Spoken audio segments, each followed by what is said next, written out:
Bonjour, monsieur le directeur général de la Maïture. L'an passé, vous avez eu un titre vraiment honorifique, manager des managers 2009. Un titre qui a suscité quelques jalousies chez certains, mais qui est à l'unanimité, partout où vous êtes passé, tous les employés ont dit « il le mérite ». Alors, monsieur le directeur, à quoi est dû votre succès? Étant acteur, je me trouve un peu mal placé pour me juger. Je préfère que les spectateurs jugent mon spectacle. Bon, mais je ne peux pas rester ignorant de ce que je fais aussi. Vous savez, dans notre pays, les structures qui sont placées sous notre gestion, n'est-ce pas, sont des structures dans lesquelles les gens arrivent généralement sans background. Je manquerai peut-être de modestie en le disant, mais il faut bien le dire. J'ai l'avantage d'avoir fait de bonnes études en matière de gestion et d'avoir fait une bonne formation en matière de contrôle des entreprises. Donc si je connais bien quelque chose, c'est le contrôle et le redressement des entreprises.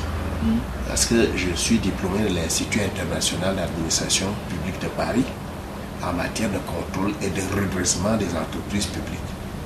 Donc, quand on me confie une entreprise, je sais parfaitement la diagnostiquer, je sais parfaitement, n'est-ce pas, la potion qu'il faut pour pouvoir redresser. Je sais faire rentrer de l'argent dans une entreprise, je sais voir quels problèmes ont les employés et comment les résoudre pour que la motivation, n'est-ce pas, suive. Donc, je sais en réalité faire tourner une entreprise pour qu'elle aille mieux. On a fêté les 25 ans de RDPC. Alors, monsieur le directeur, si vous pouvez me donner votre avis par rapport à ces 25 ans. L'impression générale que nous avons tous eue est une impression d'adhésion, n'est-ce pas, des militants à la cause de ce parti et la conviction que ce parti peut nous amener loin.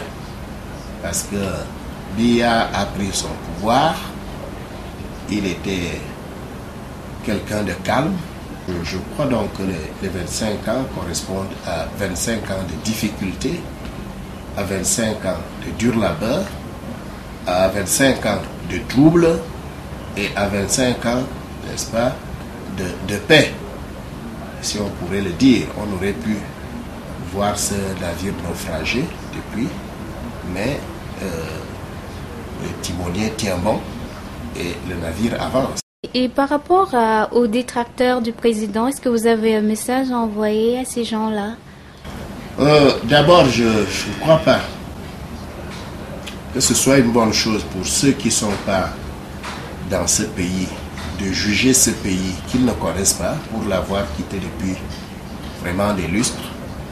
Et je crois que c'est une mauvaise chose également de juger le pays à partir de ses propres sentiments. Quand je reste en Europe avec une idée de ne même jamais rentrer, ça veut dire que je ne peux avoir qu'une mauvaise idée de ce pays, mon pays.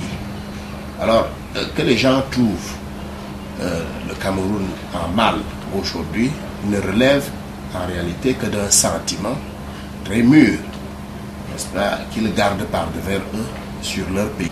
Pour moi, je crois qu'il est tout à fait normal que les gens parlent du pays, mais qu'ils en parlent en parfaite connaissance de cause serait davantage s'il y a de souhaitable. Alors, monsieur le directeur, pour finir, quel conseil pouvez-vous donner à la jeune génération montante? Donc, si je devrais dire quelque chose à l'endroit des jeunes, c'est qu'ils doivent avoir l'espoir et ils doivent comprendre que nous ne sommes pas là pour les oublier.